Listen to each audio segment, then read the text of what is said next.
ప్రజాక్షేత్రంలో టీడీపీతో పోల్చుకుంటే కాంగ్రెస్ పార్టీ కాస్త వెనుకబడుతూనే ఉన్నట్లు కనిపిస్తోంది.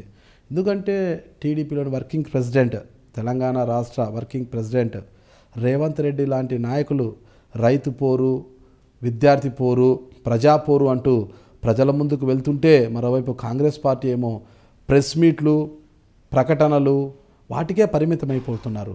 I agree with you. టీడీపీకి ఒక్కడే ఉన్నాడు.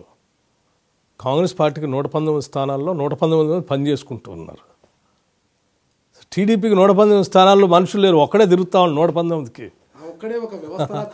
లేదు, అదే నీకు అదే చెప్తాను. ఈ రాష్ట్రంలో ఉన్న పరిస్థితి ఏంటంటే, ఈ టీడీపీ కానీ ఆ పార్టీకి సంబంధించిన నాయకుడు కానీ ఈ రాష్ట్రంలో లేడు, పక్క రాష్ట్రంలో పోయాడు.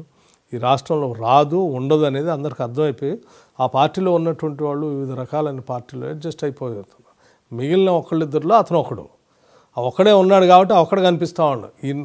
కానీ 119 నియోజకవర్గాల్లో పనిచేసుకునే కాంగ్రెస్ నాయకులంతా కూడా ఎవరెవరు నియోజకవర్గాల్లో వాళ్ళ నాయకులుగా పనిచేసుకుంటున్నారు, ప్రజల దగ్గరికి వెళ్తా ఉన్నారు. ఒక్కడే ఒక వ్యవస్థలా తిరుగుతున్నాడు.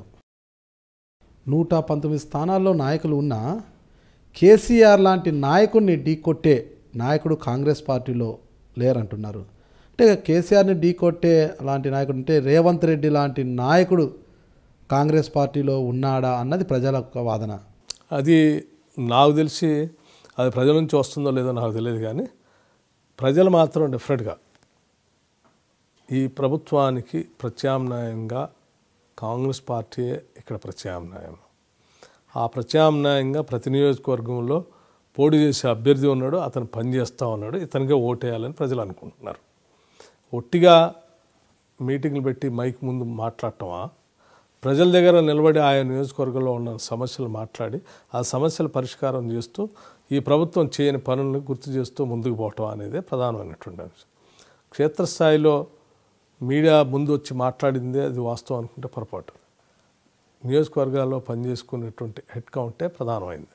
ఎందుకంటే అంతిమంగా ప్రభుత్వాలు ఏర్పడటానికి 119 స్థానాల్లో పొడి చేసే అభ్యర్థులు ఉండాలి, గెలిచే అభ్యర్థులు ఉండాలి. ఆ మెజార్టీ అభ్యర్థులు గెలిచి వచ్చిన తర్వాతనే ప్రభుత్వాలు ఏర్పడతాయి. ఒకడే అభ్యర్థి 119 స్థానాల్లో పొడి చేయలేడు. వాళ్ళకి అభ్యర్థులు వస్తారు. 119 స్థానాల్లో మీకు అభ్యర్థులున్నా ఈరోజు ఉత్తమ్ కుమార్ రెడ్డి గారు, అంటే పిసిసి అధ్యక్షుడు ఉత్తమ్ కుమార్ రెడ్డి గారు ఒక స్టేట్మెంట్ ఇచ్చారు.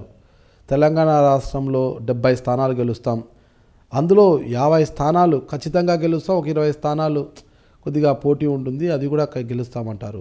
ప్రభుత్వాన్ని ఏర్పాటు చేయడానికి మెజార్టీ స్థానాలు గెలవాలని చెప్పింది అందుకే. అంటే 70 స్థానాలు అంటే 119 స్థానాల్లో 50 స్థానాలు గెలుచుకుంటే కాంగ్రెస్ పార్టీ అధికారంలోకి వచ్చేస్తుందా? 70 స్థానాలు చెప్పాడు కదా, 70లో 50 గెలుస్తాం, 20 అతి కష్టంగా గెలుస్తాం. 50 స్థానాలు కంఫర్టబుల్గా గెలుస్తాము, 20 స్థానాలు గట్టిగా పనిచేయాలని చెప్పాడు. అంటే గట్టిగా పని చేసుకుంటే అవి కూడా గెలుస్తున్నామని. అంటే ఇంకా 2.5 సంవత్సరాలు అంటే ఆయన చెప్పిన లెక్క.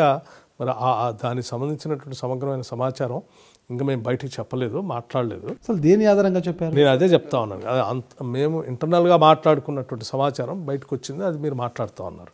సో అది నేను మీతో షేర్ చేసుకోలేను. నేను Mallu Bhatti Vikramarka, Telangana Pradesh Congress committee working president.